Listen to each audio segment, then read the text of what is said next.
जय श्री कृष्णा, राधे राधे। दोस्तों, आज हम इस वीडियो में आपको बरुथनी एकादशी कथा सुनाएंगे। ये कथा विशाख महीने में आती है, तो आप इस वीडियो को पूरा देखिए और वीडियो को लाइक शेयर कीजिए। चलिए वीडियो को शुरू करते हैं। ये एकादशी विशाख वद्दी एकादशी को आती है। इस दिन भगवान मधुसूदन की पूजा करनी चाहिए। इस दिन भगवान मधुसूदन को पंचामृत से स्नान करावे, फिर अच्छे और सुंदर वस्त्र पहनावे, चंदन पुष्प इत्र आदि चढ़ावे, मीठे फल आदि पदार्थों का भोग लगावे।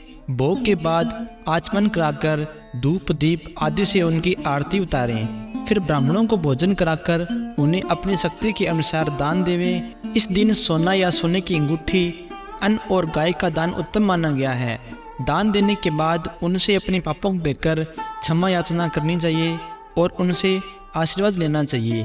ब्राह्मणों को जानने के बाद भगवान के पंचामृत को घर में सबको बांटें, फिर पिएं और शाम को फलाहार करके पंचामृत पीने के अंदर ही शुद्धि होती है और हृदय को शांति मिलती है और स्त्री हरण का पाप दूर हो जाता है। चलिए अब शुरू करते हैं बरुथनी एकादशी की कहानी। बहुत दिनों की बात है कि काशी नगर में एक ब्राह्मण रहता था। उसके 3 लड़के थे, जिनमें सबसे बड़ा लड़का मूर्ख और बुरे विचारों वाला था। उनका परिवार भिक्षा से चलता था। ब्राह्मण रोज सुबह भिक्षा को जाता और साय को वापस आता था। एक दिन ब्राह्मण को ज्वर आ गया, तब उनसे अपने तीनों लड़कों को भिक्षा मांगने के लिए भेजा। पिता की आज्ञा मानकर तीनों भिक्षा मांगने के लिए गए। शाम को भिक्षा मांगकर वापस आए तो ब्राह्मणों ने पूछा, भिक्षा मांग लाए क्या? पुत्रों ने कहा, हाँ पिताजी। तब ब्राह्मणों ने उत्तर दिया। तब ब्राह्मण ने तीनों लड़कों को बुलाया और बहुत प्यार किया। इसी प्रकार धीरे धीरे उनकी गृहस्थी चलती रही।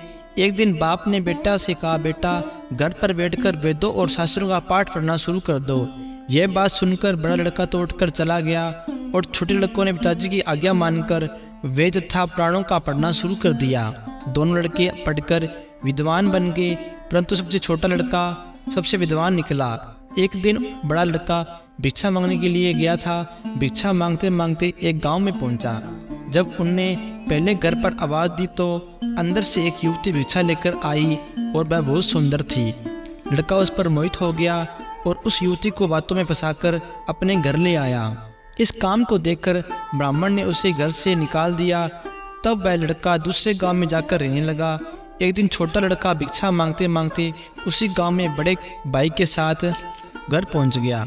उसे देखकर बड़े भाई ने उसे अपने पास बिठाया और अपने पाप से छुटकारा पाने की विधि पूछी। तब छोटे लड़के ने कहा, विशाख वद्दी पक्ष में बरुथनी एकादशी की आती है, उसका तुम व्रत कर रखना। भगवान मधुसूदन की पूजा विधि के अनुसार करना। रात्रि को मूर्ति के पास जागरण करना। ब्राह्मणों को भोजन कराकर सोने की अंगूठी और अन्न आदि का दान देना। इस वर्ष से तुम्हारा पाप नष्ट हो जाएगा। बड़े भाई ने छोटे भाई को बताते हुए वैसा ही किया, जिससे उसके पाप नष्ट हो गए। पिता ने पुत्र को घर में ले लिया और वे सब आनंद से रहने लगे। हे एकादशी माता, जैसे तूने इस ब्राह्मण लड़की को पाप से मुक्त किया है, वैसे सबको मुक्त करना। इसके बाद हम गणेश जी की कहानी सुनेंगे, तो आप इस वीडियो को पूरा देखते रहिए। एक मालकिन थी, उसका एक 4 वर्ष का बेटा था। मालकिन का पति मर गया था। मालकिन की सास, बहू और नाती इन दोनों को बहुत दुख देती थी। एक दिन सास ने बिना किसी के सुर से बहू और नाती दोनों घर से बाहर निकाल दिया। वे दोनों 2 दिन तक घर से बाहर बैठकर खूब रोते रहे, परंतु सास ने उन्हें घर में नहीं घुसने दिया। वे दोनों वहां से उठकर बहुत दूर चले गए और एक पेड़ के नीचे बैठ गए। सामने ही एक गणेश जी का मंदिर था। माँ बेटा दोनों ने दर्शन करने गए। गणेश जी के दर्शन करते हुए आदमी आते, बहुत भीड़ रहती। सबको खूब प्रसाद मिलता था। माँ बेटा दोनों प्रसाद खाकर पेट भर लेते।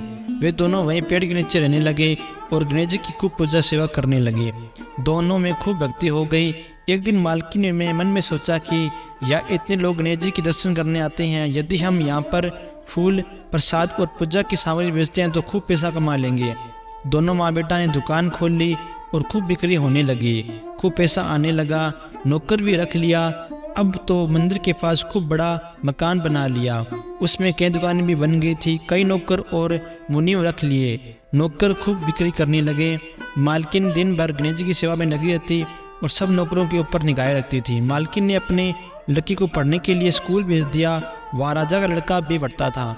उन दोनों में गाढ़ी दोस्ती हो गई थी। मालकिन का लड़का राजा के घर भी जाने लग गया।